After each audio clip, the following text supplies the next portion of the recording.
That is from a documentary which you may want to look up, which is online. It's called A Hard Name, and it was uh, Alan Zweig did that several years ago. It won a Genie for the best featured documentary that year, and it's really a very powerful documentary. I think that an insight into kind of the heart and soul. So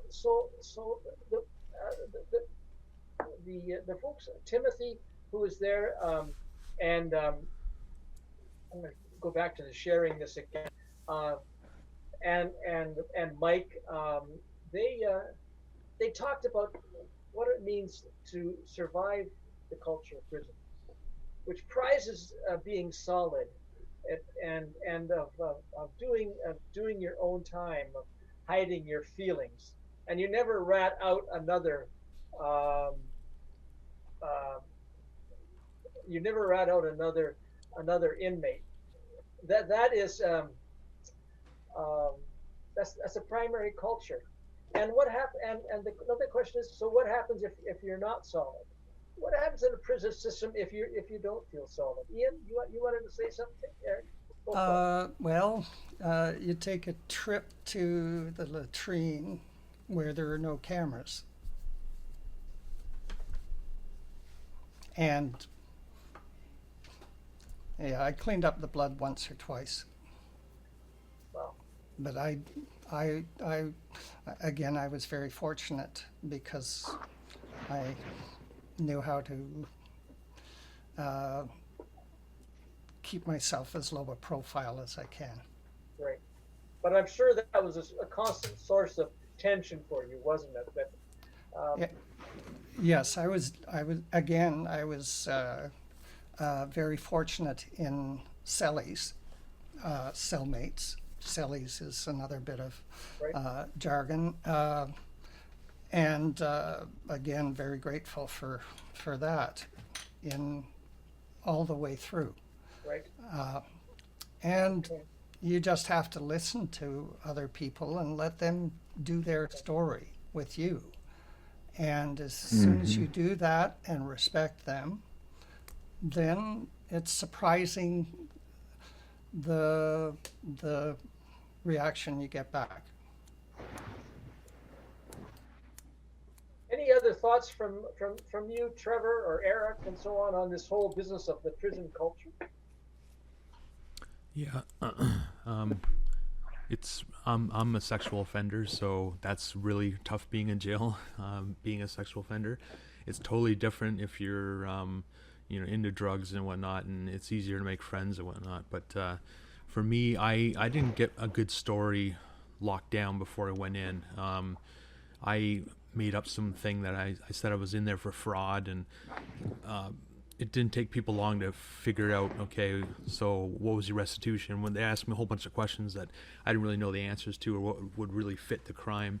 So it didn't take long for me to get bounced from one range to another range. I was lucky. I was 400 pounds and I was called Titanic. So, not I never got once picked on or physically beaten by anybody.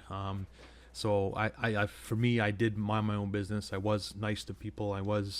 If anything, I was too generous with people and trading stuff and whatnot and helping out people that needed help. But luckily, I made it to OCI within I think 3 months. So I only spent about 3 months in the provincial before I made it to OCI. And OCI was just heaven Yeah. compared to being inside. Um, Yes, Eric. yeah, yeah. Just like I'm sorry, I'm on my cell phone, so I don't see names. The gentleman that just spoke, Trevor. I also was in for sex offenses, and I spent 32 months in the provincial just waiting to be sentenced. And you're right. You don't make friends. You don't. Like, I got put on a specific range, and when you get put on C block or C range, they know basically what you're there for without you telling them. So I was kind of lucky because on the outside, I did not realize that I lived next door to a very famous drug dealer. And when I went in, 5 of the guys on my range all dealt with that same drug dealer. So they all thought I was buddies with my neighbor. And I kept my mouth shut, on the contrary, because I had no idea who the guy was. So I made it through the whole 32 months. I didn't pay for protection. I didn't have to worry about anything, no matter where I went. I had guys that were like this guy here that, you know, they're big, they're huge. I don't know if you can tell, but I'm not exactly the biggest person. But yeah, you don't. But then when I left there and I went federal, it was a totally complete opposite. You don't have the worries, at least for me, you don't have the worries at all in the federal. Like in the provincial, you still have to worry, well, is somebody going to stab you in the back anyways? They pretend to be your buddy and then do something stupid behind your back. In the federal system, it was a walk in the park in my case. I did an extra 2 years in the federal side, and then I did 1 year on parole. Of the 3, I preferred the federal over any of them. Now with COVID, I don't know about that. I would probably take the federal still over COVID. But you know, you make it through. Literally 1 day at a time.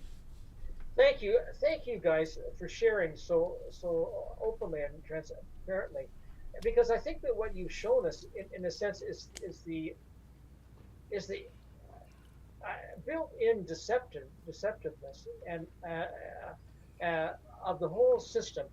Trevor said, I didn't get my false story together well enough, because that was the way you survive. You know, you try to pretend that you are solid, and the whole system mitigates against vulnerability. It mitigates transparency. And how do we grow if we can't be honest? If we can't be vulnerable, we can't be truthful. Mm-hmm. But to be vulnerable means you're not solid, and if you're not solid, you're in danger.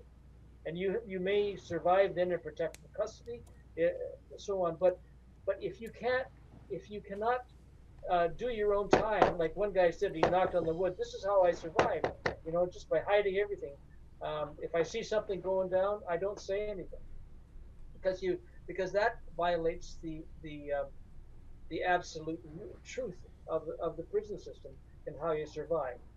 I think we need to move on from that. I just want you to be aware that as we deal with, and as we're going to be talking about that, as we deal with folks who are coming into business, they're coming out of a different cultural framework, right, than what we are used to, and it lingers. We'll talk more about that. I was going to do a break because of time. I think we'll pick that up in the next one.